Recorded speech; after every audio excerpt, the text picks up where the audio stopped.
Hey everybody, thanks for coming back to Burn the Ship. This is another episode here at Innovation Depot in Birmingham. I'm glad that you're here. Thank you. It's been exciting to meet you. I don't want to steal your thunder. So tell us a little bit about who you are and what your business is, what you guys do. Sure. My name is Elizabeth Anderson. I'm the CEO and co-founder of Lunarlab. We're based here in Birmingham, Alabama, but we work with people all over the world. So what we do is UX design and product strategy, which is kind of a mouthful, but what that means is that we help anybody who's building software of any kind, whether it's mobile apps, web apps, even some IoT software that we have worked on. We help people who are building that type of software to make it beautiful and user-friendly, very inclusive, make sure that it has a good strategy to it, so it's meeting all of your business goals, so that it's becoming highly profitable software, because I know that we are all business owners and we really want our software to bring in some revenue for us. Anything like that, getting in touch with your users, understanding how they use the product, and just making sure that anything your product does is highly aligned to your business goals so that you're both moving in the right direction. Sure. So I'm curious about anyone that's in the development space as their main business. How is it that you decided that this is what you wanted to do? How long have you been in the software space? Because I know it's really been a quickly changing landscape over the last decade. It really has. So I always knew that I wanted to do something with technology. That was not an option for me when I went to college, but when I was in college, one of the ways that I, supported myself and helped myself go through school was that I did freelance kind of web design and web development at that time. And that was a long, long time ago, so it was a different world back then. But I did some of that, and then once I graduated from college, I got into banking, which it was about 2008 when I got into banking. Oh, wow. And we all know what a how time that to be went. in banking. Yeah, we all know how that went. So that was a journey.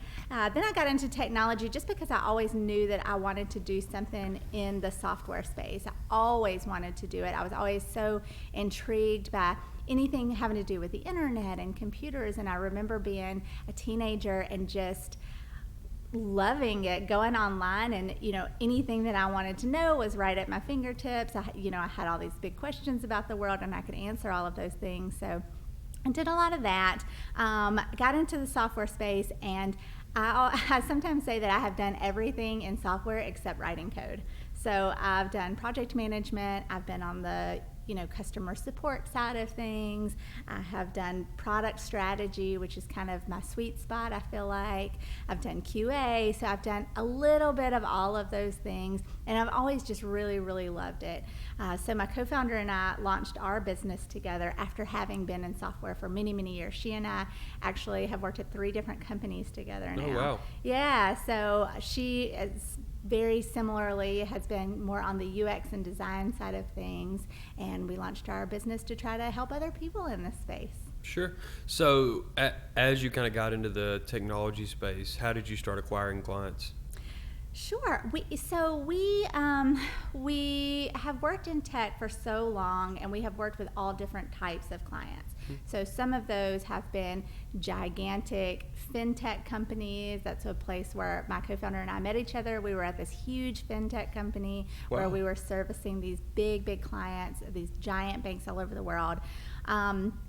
And once we launched our business, we really started to want to kind of go after startups. So we really love startups. Working with startups is kind of like a passion for us.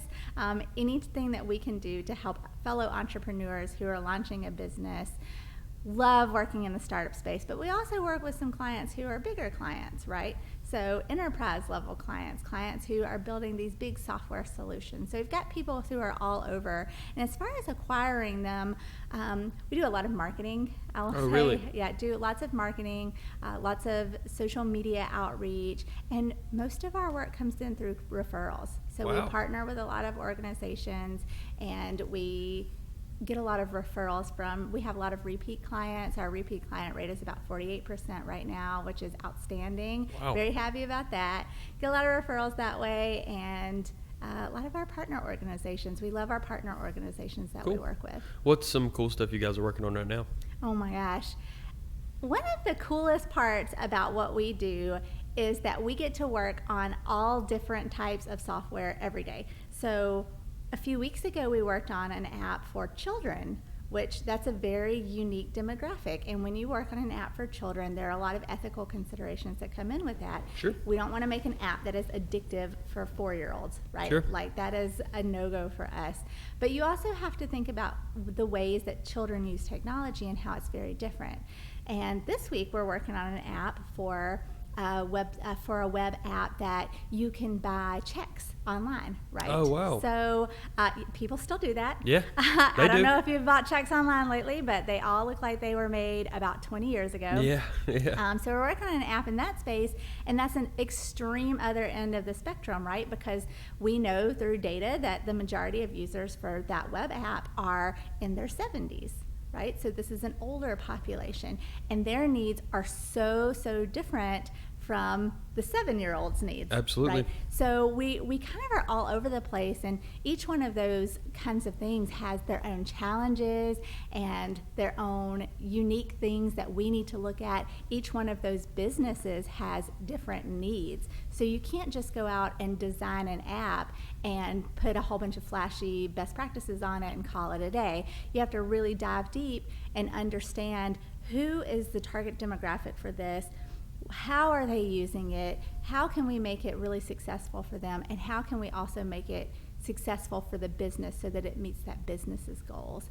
And then we do everything in between, right? So we still work on some fintech stuff. We are working on an app for meal planning and an app for like a fashion search engine and everything in between. Oh my gosh, it's all over the place. We just never know what's going to come through the door. Sure. So it's a lot of fun to be able to work on all of those different types of things. Sure. And so tell me, so it seems like you've worked on a pretty wide variety of projects here, probably some B2B stuff, some B2C stuff, all kinds of stuff. What have you guys feel like you've done really, really well? Like, what do you think that your company brings to the table in all those really unique situations where you're like, okay, here's kind of where we stand out. Here's what we know we're going to do really, really well. Because I know that there's issues in technology. Yes. Nobody goes to MVP stage and it works perfectly. Mm-hmm. And I know that. I didn't know that until I went through that process myself of seeing a product that I wanted to be built and it dealing with bugs and issues, even simple technology. So tell me, what do you guys do really well that helps you kind of continue that growth of your industry? Yeah, so kind of two things. Just to back up a little bit, one of the reasons that we launched was because we had seen, so we have been in tech for a long time, and we have seen so many startups that would fail. And that's kind of a bummer, right? Like for sure. It sucks when you watch people. Some cases we've seen people spend their entire life savings on a product that didn't go anywhere, and it's sad. It's hard. It's really tough to watch that happen to people. And my co-founder and I, we care about people a lot. We want to be able to help people, so we wanted to be able to use what we know to help people kind of avoid that as much as they could. And one of the things that we continued to see was a lot of the reasons why software products would fail was very preventable, right? So a lot of times it was not very user-friendly, right? People just couldn't use it. They couldn't figure out how to use it, and so what happens? They download the app and then they delete it. Very, very common. Everybody has apps on their phone that they never, ever use and eventually delete. We've all got those. But we don't want that to be, your app, right? We want people to be able to use it. We want it to be able to solve a problem for people. We want it to be something that people will come onto your app and use and say, okay, I really like this. This is a good solution for me. I want to continue using it. And the other side of that is we want it to be able to meet your business goals too. So someone who is building an app, we want it to be able to be something that helps them strategically move forward. So sometimes what we see is your business goals are misaligned from your product's goals. And your product's kind of going in one direction, but your business is kind of going in another. So we really work hard to do that product strategy piece, of making sure that They are perfectly aligned. Well, and going making sure that forward. piece of technology is directly in line with the goals that Exactly. you want for the bottom line of your business. Exactly. And so often it's not. One of the main factors that we see often is that people build an app and it doesn't have a monetization strategy. They'll say, oh, we'll think about that later once we get some users. And to us, we always say, well, we need to start thinking about that from the get-go. Even if you don't monetize it on day one, you have to have a plan for your business to be able to become profitable and bring in revenue from that. And that's really important. Investors want to see that you have some way that they can get an ROI. So we really try to work on that product strategy piece and align that with the beautiful UX design, because you can go, anybody can make it look pretty, right? Like, that's the easier part. It's making it pretty and usable and aligned to your business goals.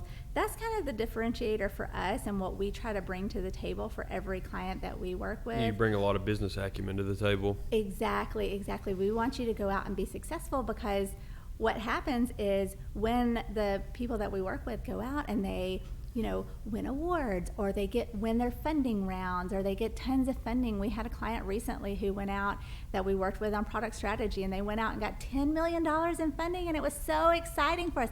That kind of stuff feels so good to be able to do. I hate it when I know that some businesses will just say, okay, well, we're going to, help you with your stuff and then send you on your way, and goodbye, please never call us again.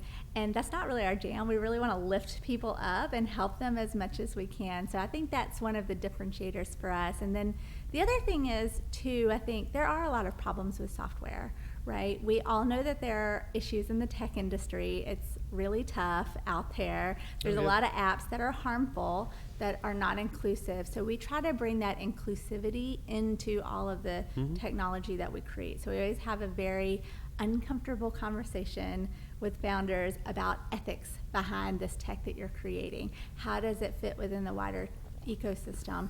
Is it possible that this software could harm somebody?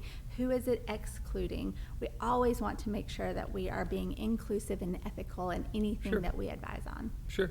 And so tell me about some of the shortcomings, obstacles that you guys faced during the growth of your business that were more difficult to overcome. Sure. It's really funny, because we actually launched 18 months ago, and when we launched, my co-founder and I, it was the height of the pandemic, right? So it was February 2021. My co-founder and I were both full-time working moms. We were both homeschooling How our old are your children. Mine are 11 and 7. Oh, wow. Yeah, so Yeah, they you're are in that golden age. they're so wonderful. They're Yeah. so wonderful. They're a lot of fun, but they kept me very busy during the pandemic. So they were home all of the time, and I was homeschooling them, right? So we couldn't send them to school. So I fully homeschooled them, did their entire curriculum and everything. My co-founder was in the same boat as me, but she has 3 kids. Oh, man. They're very similar ages. So that was hard. And I think, those types of challenges are just very difficult for moms. Sure. Right? I think it's part of the reason why it's more difficult for women to launch a business. It's very, very hard out there for us, and especially with things like the pandemic, which put such a crunch on childcare. It was hard. Also, launching during the middle of the pandemic while we were full-time working moms homeschooling our kids, which sounds like an insane thing to do, right? It sounds impossible. It sounds totally crazy. Like, why would you do this to yourself? It was totally the right thing to do, and we're so happy that we did it. But we also couldn't leave the house, right? Like, everything was shut down. You couldn't go out, and we're trying to launch this business in this local market, and we can't talk to people. So what the heck do you do? Right. So before we launched, I was like, okay, we can't go talk to people, so we just really need to get great at marketing, because we literally cannot leave our houses. Even if we wanted to leave our houses, we've got, the kids are there all day, right? So we decided we've got to get really good at marketing.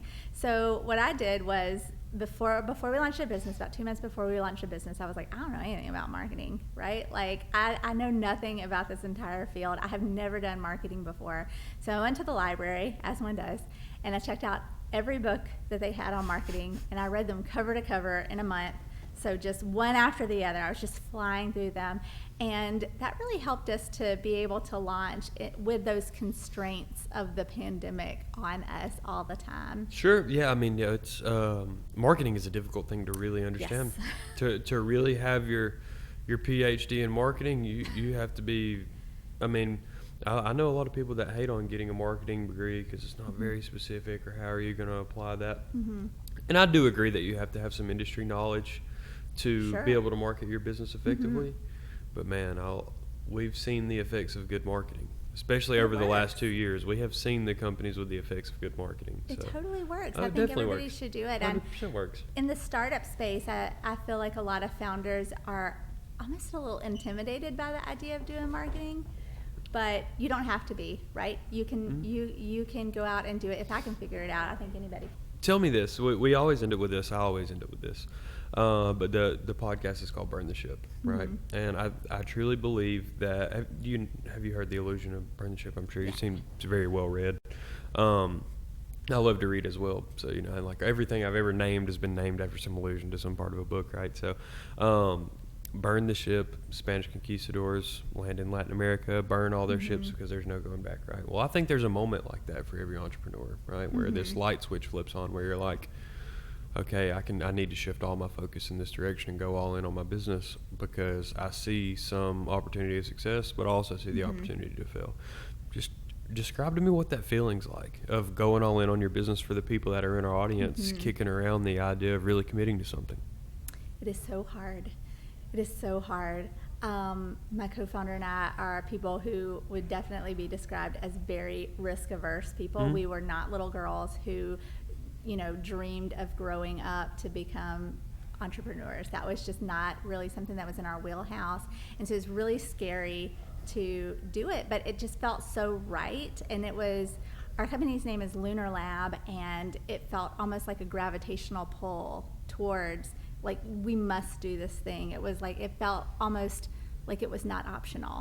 It was like we had to do it, which was so interesting because things aren't always that clear, Right. But it felt so clear, and that we just had to do this thing. And it can be scary, right? Especially if you are someone who's very risk averse, who is not someone who is out here like, I'm not like going bungee jumping before breakfast, right? I'm not one of these people. I love a spreadsheet. Yeah, right? I'm the same as you. I don't even buy lottery tickets. Yeah. So when we launched the business, it was hard to go all in because there were these very stable income sources, right? So we had other jobs, we were doing other freelance work, and these income sources are so stable versus when you launch a business and you're like, I don't know if I'm going to get a customer, right? We had no idea. We had so many people who told us, no one will buy these services, right? People don't want this. There's no market for it. No one else in Birmingham is really doing what we do. And people were like, well, there's a reason for it, right? Like, no one wants this stuff. And we were like, and it was scary because people were telling us you can't do it. Not the case. Yeah, well, People have ideas everywhere. People have ideas everywhere, and those people have all, the people who told us no have all been wrong. So, Yeah. But it's scary to like let go of those stable sources of income and jump with 2 feet and go full time on your business. But what we saw was that when my co-founder and I both went full time, that's when the business really took off because the more you put into the business, the more you get out of the business. So it is very challenging to try to split your focus between some other job and your startup or your entrepreneurial journey that you're going on. You can't really multitask in that way. So when you can have the opportunity to jump. And I always say, you have to really face down your fear that you have. Fear is something that kills a lot of startups because they're afraid to launch, or they're afraid to put their idea out there, they're afraid to get feedback on their idea, and that absolutely kills startups all the time. And when I say face your fears, I don't mean like ignore them and hope that they will go away. I mean like look them dead in the eye and say, this is what I'm afraid of happening. get really intimate with Yeah, what that is, exactly. and then figure out how you're going to avoid that happening. Mm-hmm. Like really take the time to say, okay, when we launched, I was totally afraid that we were not ever going to make any money. Yeah. And so you have to build that confidence to overcome stuff like that. Yes, It's yes. learned behavior. It totally is. And so, you have to look at it and understand what it is and work around it and say, okay, I'm afraid of this thing happening. Here are the steps that I'm going to take to make sure that that doesn't happen to me. Mm-hmm. And it's hard. It's really hard. Yeah, it is. Well, I appreciate you sharing your story with me and telling me a Yeah. little bit about your business.